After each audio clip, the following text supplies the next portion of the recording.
Hello Ranjini, it's so glad to see you. Hi Aarti.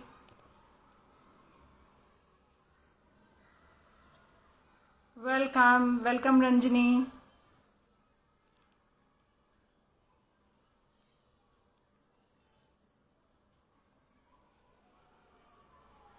We'll wait for few more people to join in. Meanwhile, just give me the check for the sound. Am I audible and is it the video clear?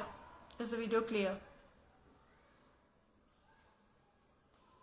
Hello Himanshu, thank you for joining in.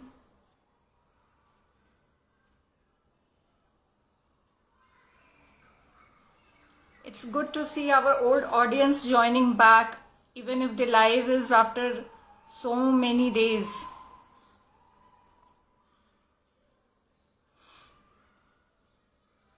Thank you, Ranjini, for the check. Thank you, Aarti. How are you, Ranjini? How are you, Himanshu?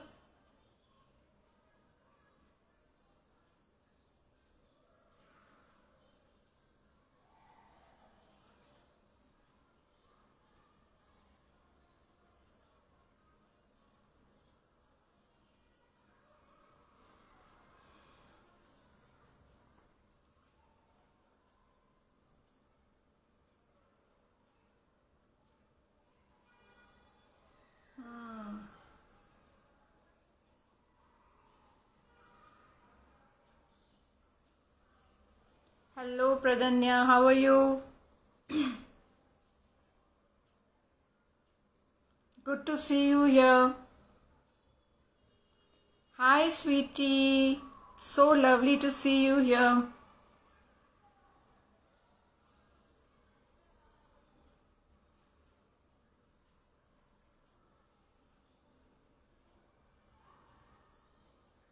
Same, Pradanya.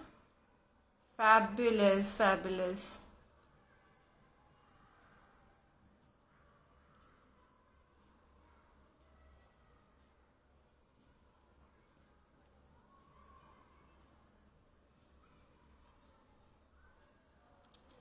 Let's wait for a few more seconds. Let's see if more people can join in.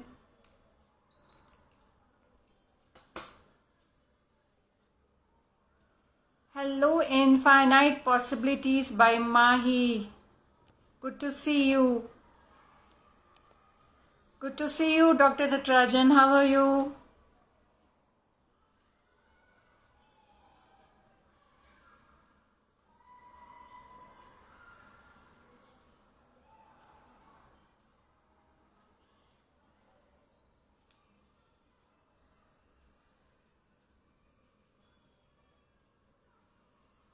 Hello, Esha. So lovely. You're joining here. How are you, Esha?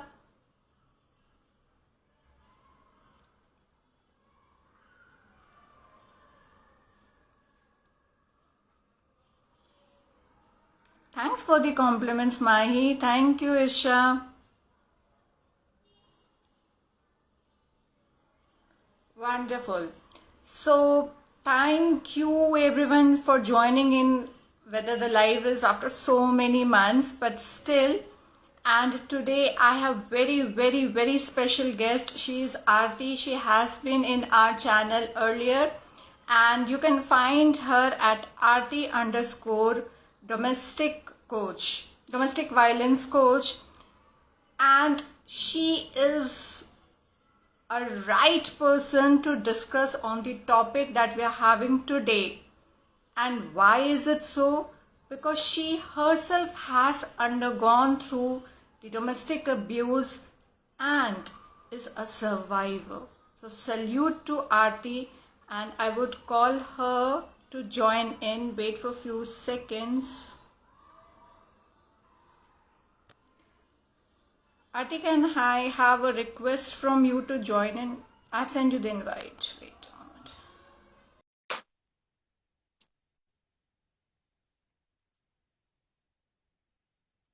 Hi Siddharth ji. Hello, Aarti. Hi, Suchi. Good evening. Lovely to Good. see you again.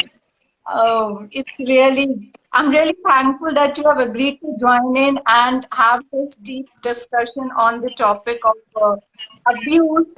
And I am so glad that I have seen your stories in your channel, and I totally surrender myself to the knowledge that you're going to share with us, and I know it will help many people along who would hear this live now or later. Without My wasting time. gratitude. My gratitude to you, Suji. First of all, you brought me in here for the second time on your channel, and that you feel that my story is worth spreading.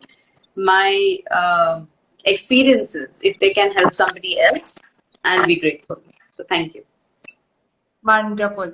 So I would not waste time on hi, hello, and all the discussions because people can know you more and by visiting your own page. Let's get back into the topic of all of us know the word abuse, but abuse affects us mentally, you know, it has a deep effect on the brain.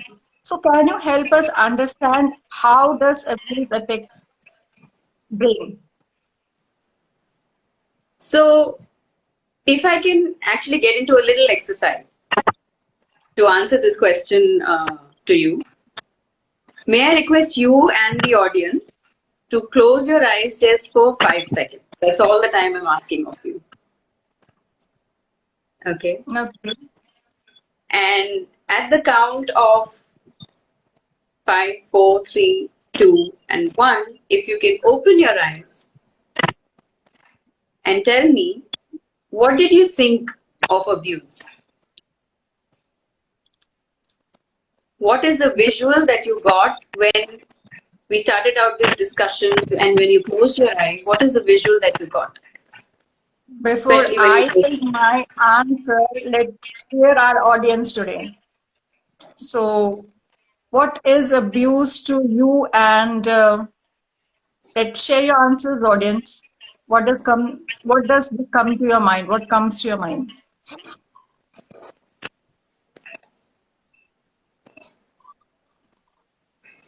Thank you to all the people who are sending in love. Okay. So, what do you think, Suchi? What came up for you? Thrashing. So you thought of it as physical. When you think of the word abuse, you think of it as physical because it Abuse. involves two people and it involves some kind of a physical movement. Okay. So thank you for sharing that because that's exactly what the perception about abuse or violence is in India and overseas. Majority of the people think that abuse is limited to physical abuse. Now, that's exactly why we're using this platform to tell people that abuse can be of various forms. And depending on your situation and depending on the country that you are in, you may not even be aware of the fact that there is something called an emotional abuse. I Yeah. will give you an example of the country that we are in right now, India. India, particularly, does not even have a law regarding emotional abuse. In fact, in the law, it describes the words, and I will not be able to, say there are a lot of things on that act, but the words that are used are mental cruelty most of the time, okay, or Mhm. maybe even mental abuse. Even there are the words that are used in the circles of authorities are also that. Emotional abuse is something that is experienced, is multidimensional. It even, in fact, overlaps with mental abuse. But emotional abuse Mhm. on its own is not really described much, Mhm. especially in IT. So, to let you know exactly what it could be, it's see any abuse is about imbalance of power, right? Okay. So in this emotional sphere, the abuser puts his power or her power onto you to showcase the fact that they are higher. And the way they do that is that emotional abuse may take actually various different forms on its own. It is a huge list, and within the list there are sub items that can be created because it also comes up to you in very different forms. So it may be so that you may not be physically abused, but you may be continuously emotionally abused, and you might not even acknowledge that. Mm-hmm. So emotional abuse is really about putting down your self-worth and your sense of self, continuously making you feel scared or confused or completely down and out, as your Okay. identity is being captured by somebody else's behavior. Okay. And as I said, Art. because emotional abuse itself is multidimensional, abstract, and can get very complex, it does not necessarily survive in isolation, which means that emotional abuse may be accompanied by other forms of abuse, like physical, sexual, economic, other forms, right? Mm-hmm. But emotional abuse on its own, if it does occur, does not mean that it should not get recognized. In fact, that might just be the beginning of so much else Mm-hmm. in any relationship. I hope Okay. that answers your question. Would like to know more. Let's break it down. Like, how would as an woman understand first as whatever knowledge I have, I can Your understand. audio isn't very clear. I'm sorry, Suchi, your audio isn't very clear. Okay, now is it? Yeah, better. Okay. I'll just get rid of the other mobile ones. Okay. As per the information and the understanding of the layman, it happens that the people do not understand that they are undergoing emotional abuse. So, can you just elaborate few pointers by which people can understand that they are undergoing an emotional abuse? So again, your audio isn't very clear. Can I repeat it to understand? I think you're asking for identification of red flags of emotional abuse. Yes. Okay, great. So as I said in the previous bit, is that emotional abuse itself can have a lot of bullets and sub bullet points and areas that an abuse can actually occur.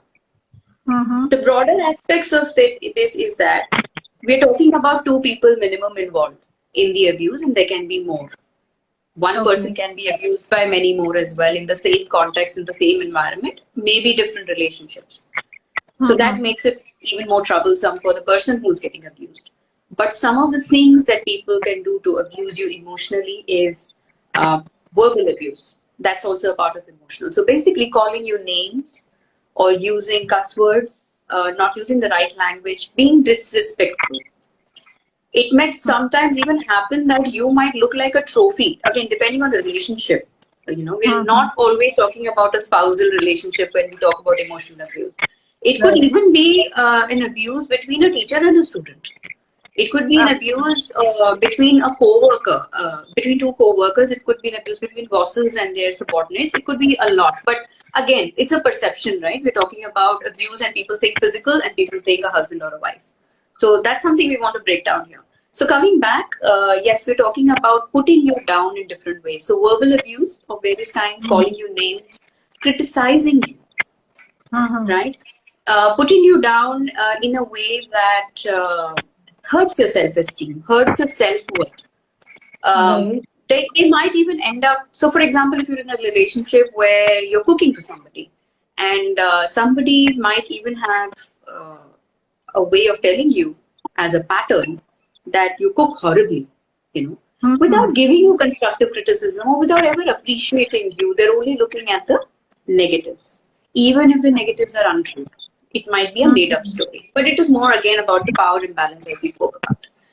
Another Mm-hmm. way of doing, or rather, another way of inflicting emotional abuse is creating a chaos. And what do I Okay. mean by that? Creating a chaos about a situation that you are in may be deniable, or an emotion that you're feeling may be deniable, or a memory that you have is also deniable. It is equivalent to saying that it is gaslighting. So somebody questioning your memory or experience of an incident or event that has already happened. Mm-hmm. To the extent that if I'm scratching my arm and I'm bleeding, a person in front of me to abuse me can even deny that you're not even bleeding. So that it's that level of abuse that can happen. So a person captures your mind Okay. when they abuse you emotionally.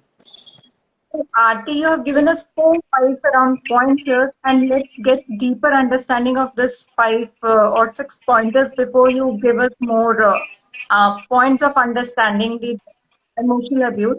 So the first one, as you said, was name calling. Hmm. Can you Yeah. help us understand what is name calling? And because sometimes it is an inner critique that a person is having, and then the person is in self-inflicted thought about it, but then how it is to the other person, and it is only the external abuse. So let's start with the name calling. Okay, so in name calling, so before we start with any of these, when you said name calling and a person may think of it themselves, it's important to acknowledge where is the person coming from in their own space of self-esteem and self-worth. So Mm-hmm. an abuser creates the power imbalance as a weapon for themselves if they already know that you suffer from low self-esteem or low self-worth. It becomes an Right. easy playground for them, right? So they can Mm-hmm. easily pick that up. Narcissists do that brilliantly well. That's really one of their weapons, and unfortunately so. But if they do that, sorry, in the name calling, it could be something very casual and something very much in your daily lives, which you may actually brush away in that moment, but end up thinking about it slightly later. It could also be a part of confusing you in terms of sending you a compliment or sharing a compliment with you. There are people who can say something like, "You are beautiful, but not hot enough." Mm. Okay. Okay. Like to know more So, examples. yeah. So, this is one way of saying that I'm not sure where I stand. You know, I'm important in the relationship, but I'm not meeting your expectations. Mm-hmm. So when that gap appears, it's obviously not unconditional love. In fact, it's going on the other end of the spectrum that it's abuse, and the person doesn't realize it when they hear it. Something I said, cooking. If you're in a relationship where you're meant to be serving that part of the relationship where you cook or you look after things, or sorry, even with a boss, for example, in a working environment, what would happen? Sorry, bad throat. A boss might put you down for small things that actually don't even matter in the product that you're supposed to serve them with. So, for Mm-hmm. example, if you're writing a report, developing a product, whatever your role may be, a boss who wants to abuse you, who wants to create that power imbalance, look, they already have a power imbalance because they're higher up in the hierarchy, but they're using Right. it to their advantage. Now, if they want to do it continuously to abuse their subordinates, they might end up telling you that you are no good. And if I may use the word, you're stupid, or you just don't know how to do things. So it could be something really small, and something really small can become really big depending on the abuser's attitude. And it is Mm-hmm. a pattern. It's something that you need to acknowledge the very first time or the second time it happens. And I'm not saying you shouldn't raise your voice against it the very first time it happens, but sometimes we give the benefit of doubt to people around us. We think that, they may not be in a good mood, or they may have some upsets of their own. They may be stressed, and therefore it's okay for me to take this once in a while.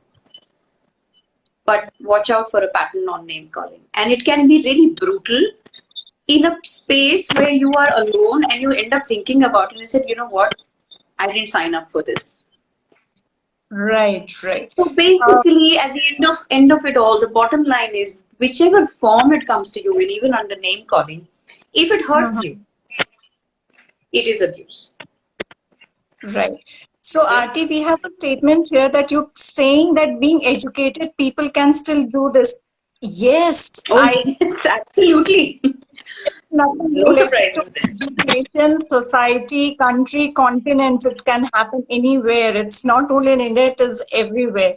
I mean, when you said a person knows you are having low self-esteem, that is taking an Yeah, advantage and putting the person in that space, if I'm correct. absolutely. And that's why we would like our audience to appreciate this fact that when we talk about abuse, we're talking about it with a broad brush. We're not just talking about it in a spousal relationship. It can, and it possibly is happening with a lot of people in a working environment also. You And see, our I may audience be is frustrated not in a only. job role, and my Mhm. my subordinate may be an easy target for me, and my I subordinate may not have an option, I agree to right? that. And the audience is also saying that we think it's a part of the job. And I agree when for the first time my boss said that you don't know anything, you don't understand anything. And I thought it's just rude. It was not actually rude. It was it would have helped me explaining it in a personal way, but Hmm. speaking it in front of the public was or the other staff members was actually hurting and Hmm. maybe just showing that I am not good enough. Right, right. Because in a working environment, you see, either it's the boss making you the direct target for their own use of power imbalance or ego, or they might actually be having a bias with somebody else and therefore putting you down so that you get fed up and probably even leave the environment. So there is a Mm-hmm. lot of dynamics in a working environment which may be different from a familiar environment or a friendship environment. But at the end of the day, abuses have must have some kind of a capacity to start recognizing the signs, especially if it becomes a pattern. Yes, and that's what our audience are also agreeing that one of our audience thought that the discrimination is happening because of that black skin, and some one of our audience is also saying that bosses look for the softer target. So the discrimination and abuse, can you talk on that if because it has come to our audience now? Would you be able to repeat that question because your audio has been breaking a bit? Okay, I was talking about because our audience is citing around discrimination. Huh, discrimination. Okay. So because the person was black skin and that discrimination was happening and that happened in the form of abuse. So can you elaborate or talk on that point? The They, discrimination happened in the form of abuse because the person had a different color skin yes, at the yes. workplace. Okay. So, since we are talking about the workplace, it's very important to recognize that every formal corporate workspace, in fact, even by governmental rules in a space like in a country like India,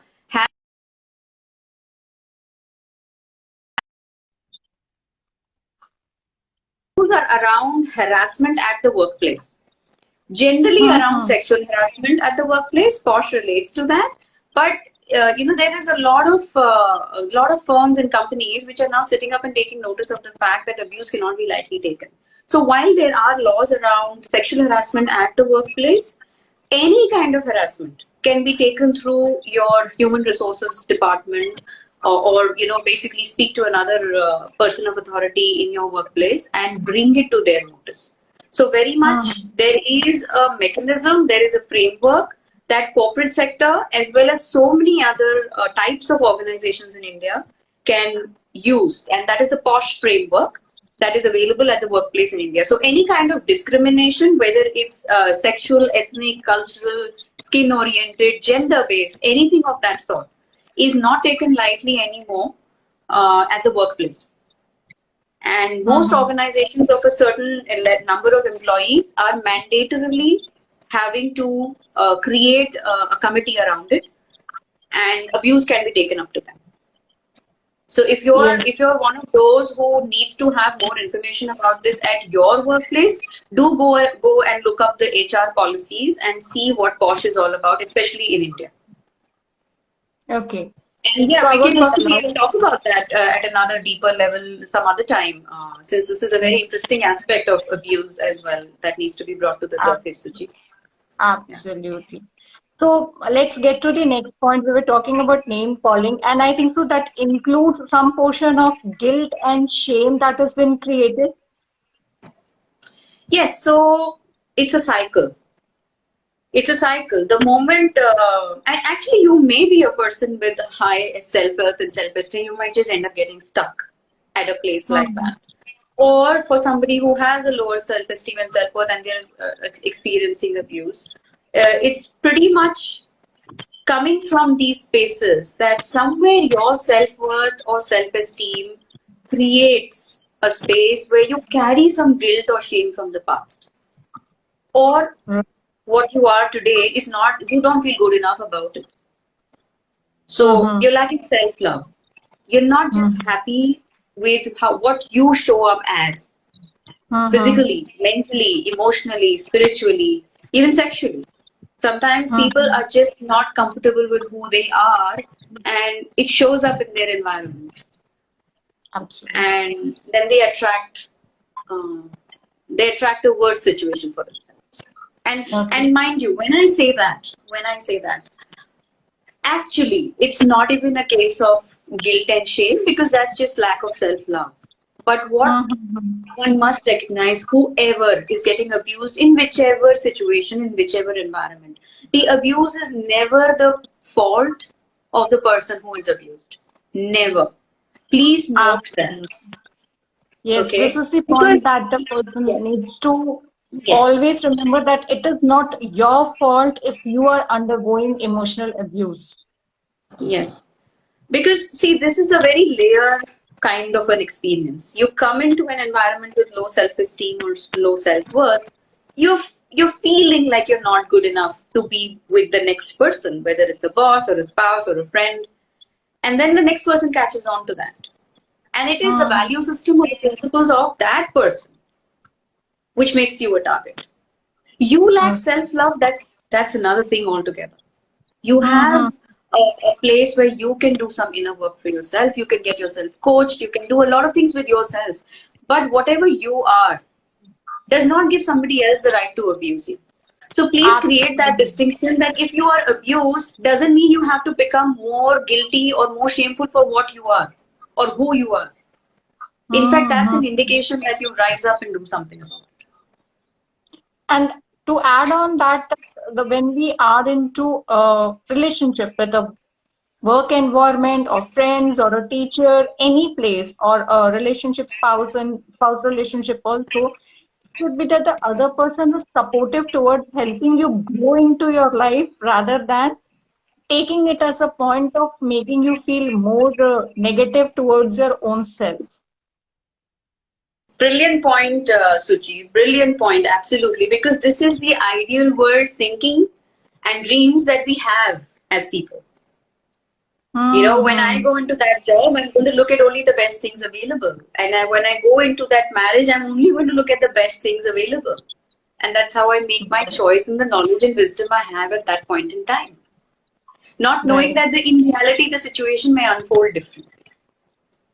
So you're Absolutely. very right. We expect that someone else will help us grow because we are in a formal relationship of some kind. But that may not Mm-hmm. necessarily happen. Mm-hmm.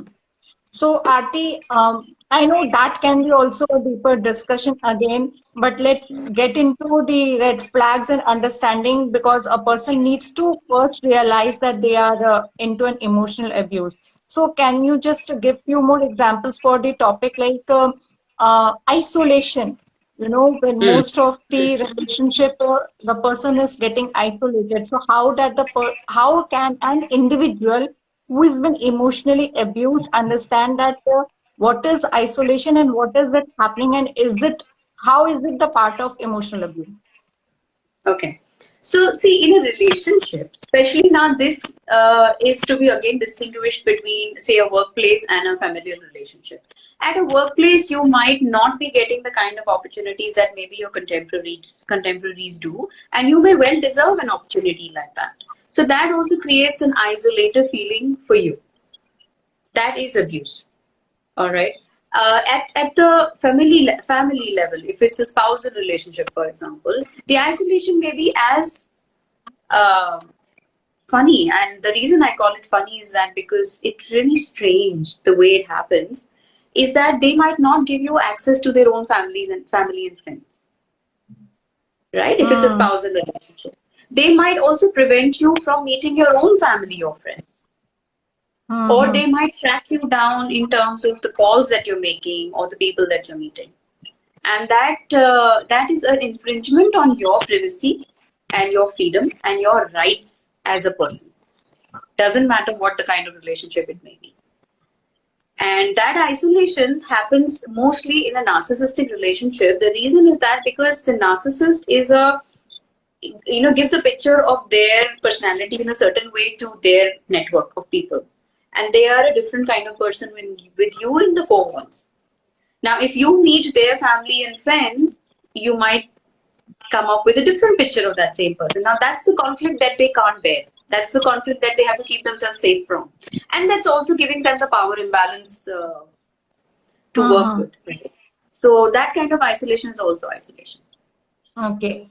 So the Siddharthi is saying that sometimes men can also be abused by women. Siddharthi, we completely Absolutely. agree to your sentence because we are discussing this as a gender bias that happens with the both the parties. Women get abused and men also get abused, and it is despite of whatever gender you are. There's another point that non-communication with your spouse also an abuse. Artik, I would love you to speak on that. Right. I just want to take a step back and acknowledge Siddharji. He joined our live slightly later, but yes, Siddharji, here we are talking about gender neutral topics.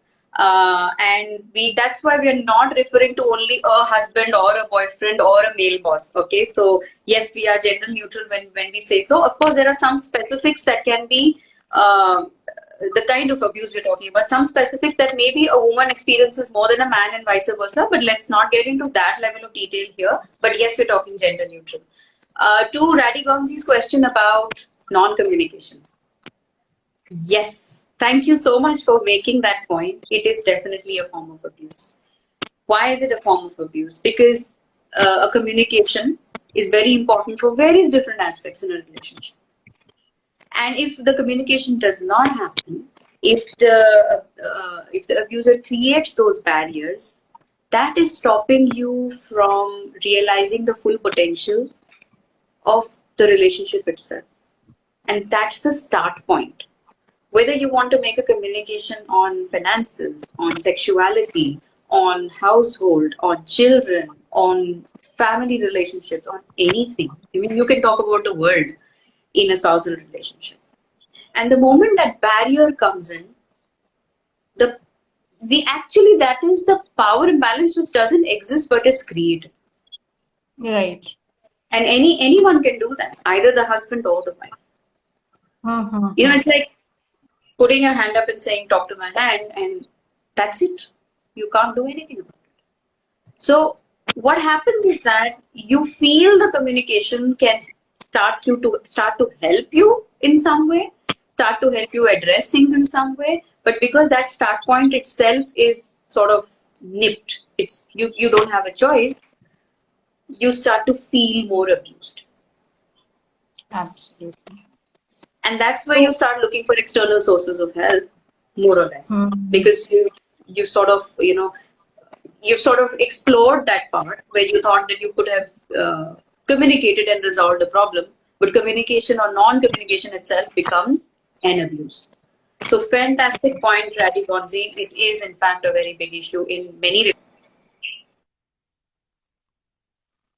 okay. So, Arti, as we have discussed this as a rejection is also a part of abuse, but I would also like to add the point that when any of the person is not allowed to express the emotions. Say, Hmm. for example, if it is an anger or a hurt, and your emotions are being taken control of, or being told that why are you reacting in this way, it is not accepted, or you should not react this way. all these are also part of emotional abuse, because you are not able to be the person and not able to express your feelings and emotions as you are. So, can you Hmm. just highlight on that those points? Yeah, so the initial bit that you talked about, that rejection. So that's actually connected to the previous one that we were talking about. That Right. non-communication is a rejection. You're Hmm. rejecting a person from talking about what they have to. So that rejection itself, of course, is a part of that whole gamut of non-communication, rejection, abuse. This part about denying or what you are, or what you say, or I think you mentioned. Not listening to you. Expression. Huh. Expression, curbing your expression. That is gaslighting. We mentioned that slightly earlier in the discussion. Gaslighting is Hmm. broadly is really about denial of your experience or memory of an incident, event, etc. Hmm. Now, Hmm. something has happened, right? I hurt my hand. You can see my hand bleeding. And right in front of me, you denied and convinced me in such a way that I also start believing that I don't have any bleeding happening. And that captures my mind. I end up being a slave of your thoughts. And Okay. I end up doing that more because there is, so see, the softer aspect of a personal relationship. It could be a very good friend, it could be a spouse. The softer aspect of it is you wouldn't have been in the relationship if the abuse existed right in the beginning, right? Common Hmm. knowledge and your cognitive mind says so. But you entered a relationship basis some kind of faith, some kind of trust, some kind of love, and some kind of that ideal world scenario that you had created in your mind for that person to be in your life for whatever Hmm. amount of time, whether it's a spouse or a friend or whatever, right? We always think of things like long term when it comes to relationships. The abuse wasn't there. That's why you entered the Hmm. relationship. So the softer aspect of this is deep down, your subconscious mind have already trained, but I love this person, but I trust them, or I have immense amount of faith, and I'm willing to go over this barrier or hurdle one more time so that they can see the goodness in me. Hmm. And that itself is a weapon for them because they know that you are blurry eyed at that time. So, The more you pleasing show them attitude. this softer aspect, the more they will inflict the abuse on you as a pattern, which is why I keep repeating that it's a pattern and you need to Right. recognize that. Okay. So the pleasing attitude also begins at this point, that you want to be in the relationship and you would do anything to maintain the relationship, and you will start doing or pleasing things despite of that you're not happy doing that. So there are two reasons why you would do something like that. One is your own trust, faith, love, affection, the closeness that you feel with that person. The other reason you would do that is because of your conditioning. Especially in patriarchal societies like India, you would want to preserve, and I'm not saying it doesn't happen in other countries, it does. But in a patriarchal society like India, a lot of us are conditioned to believe that it is our duty to continue a relationship, to Hmm. adjust in a relationship, and to give it more than our best, even if it means bending over backwards and breaking our spine. We do that. So if a lot of us do that, then a lot of the abusers know that it's going to happen because that's what their conditioning is. That's where the Right. gender aspect comes in, right? Okay. Because Mhm. unfortunately, and this is specifically addressed to Siddharthji or any other men folk on our audience today, that this discussion continues to be gender neutral. There are aspects that we would like to bring up which make it gender specific. So now it's upon us how much and how well or how much better we nourish and nurture our children in a different way. Right, right. Aarti, also, could you highlight the threats? Because sometimes the threats, people say, oh, it was a joke. I just said it in a casual manner. But it actually is a threat to the individual. So, how Hmm. can we help people to understand that the threats that are being given to them are a part of abuse, and it is not to be taken as a casual or a communication or just for the sake of it has been said. So can you highlight the portion of threats?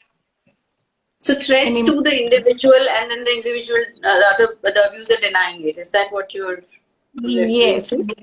yes. Okay. So again, here is the aspect of communication again. If the sorry, if the abuser is open to communication about your feelings about what they said and how they projected the Mhm. whole matter, then that communication can start to help. It may just be a joke. It may have been a casual conversation in its genuine form. But whether it is that or it is abuse, you would need to find out through communication. And if in Mhm. case that area comes in where the communication itself is not encouraged, the person doesn't want to talk about it, then you are seeing the red flags more than what you would like. Because first of all, that joke has happened, plus the person is denying the communication. It is a clear form of abuse. It was never meant to be a joke in the first place. Absolutely. So Thank you. you connect the dots in your Mhm. situation. Okay. Aarti, you have used the term gaslighting, and I am not sure many of our audience would understand that term. So, could you just elaborate it for our audience? Sure. So again, gaslighting in its simplest form for our audience to understand is for somebody to deny your memory or your experience of an incident or an event. Something Mm-hmm. like, yesterday the person said to you that you are not good enough. You can never do this job. And that God knows how you even ended up with a role like this, or we are paying you a lot more, things like that. Today, you go and communicate with that person. That is how I felt about what you said. Assume that that communication is happening, and the abuser tells you that, but I never even said all that. I think you Mm-hmm. interpreted it wrongly, or you're Mm-hmm. overthinking it, or you are too sensitive. Okay? Yes. So Yes. the communication may have different words, but you have experienced it, you have heard it. Now, if that abuser puts you in a cast or a mold of self doubt, then he's basically abusing you twice over. He's already abused you the day before by putting you down, and today he's denying, or she is denying, what you experienced. A Mm. person who is in his conscious, principled, valued mind would say, all right, come along, sit down for a cup of coffee, let's sort this out. If I said that, I'm sorry. Or if I said that and I didn't know that you would take it so badly, I am sorry, I'm not going to repeat. So you see, there can be various different ways of communication. But if the person goes and tells you that nothing like that even happened, you're too sensitive, things like that, then you're not in the right Not space. saying that you're taking it too much or you're thinking too much about it, but it's not the actual Yeah. story. So denying as in not acknowledging, right? So they won't acknowledge your feelings. If they don't acknowledge your feelings and experience, how are you going to deal with them with their support in any case? So you're left alone. So you see, all of what we are talking about, name calling, creating chaos, criticism, putting you in self-doubt, saying things to you which haven't even happened, or things which have happened and are in denial, gaslighting, rejections, nothing works in isolation in any case. There's always going to be a few of these existing everywhere. So if a person Mhm. abuses you on that day, you're not good enough. Why? I don't know why I put you in this role. The next day, you go and communicate with them, and they say, this is how I feel about it. They don't acknowledge that itself is abuse. And then what are you left with at the end of that communication is isolation. You Okay. feel isolated because you're not supported by your own boss. Right, right, right. So, Aarti, if any other points that you would like to add on for understanding that the individual is undergoing emotional abuse. Right. So actually, so Suchi, you remember when we were even discussing coming on board with this subject, it's so deep. It is multidimensional, it is complex, it is very deep, and funnily enough, it cannot be measured. We Hmm. can't, talk about data and statistics around it, but We can talk about a lot of red flags. We can talk about a lot of solutions. We can talk about how you can create a self-care plan. There's just so much. So I think to get into deeper, maybe I would invite any audience, and I see a lot of comments, and thank you so much. I would invite the audience to DM me on Aarti underscore domestic abuse coach if you would like to discuss something with me. Otherwise, we can always talk about this in future discussions and get deeper, especially about the points on the different kinds of spousal abuse. What can you do about it? How do children get affected? There's just so much that we can talk about. So absolutely. So this is our first episode, audience, and Aarti and I have decided that we are going to get into the deeper knowledge and sharing this information with all of you. It would be very good if you can share your own questions so that we can address it through the platform, and it will help each other. And also we will be going on the discussion of how is it affecting an individual, and how can individual take a note of or the solutions towards it, how can a person work on it, or whether it is the stage where they have to work on it or they have to get rid of it. All these things are very important to be discussed, and we would welcome you to join us on the next episode. What say, Aarti? Yes, absolutely. I think with such an encouraging response, we must get into another deeper discussion on this. Thank you Okay. so much, audience. And I'm really apologetic about the fact that I've not been able to catch up with all your messages. But Suji, only a few if we have the time. I'm not sure. Any questions for this episode? We would like to take it right away. We will wait for a minute. If you have to type any questions for today's discussion, we will take it right away. And for the further discussions, just stay in touch with my page. I'll be giving the announcement for the next episode soon. Thank you, Suji. Lots of gratitude again, and look forward to spreading the word on abuse further and wider. Thank you. Thank you, Aarti, for joining us today. Bye-bye. Bye, audience. Bye. See you. Bye, all. Thank you for joining. Thank you so much.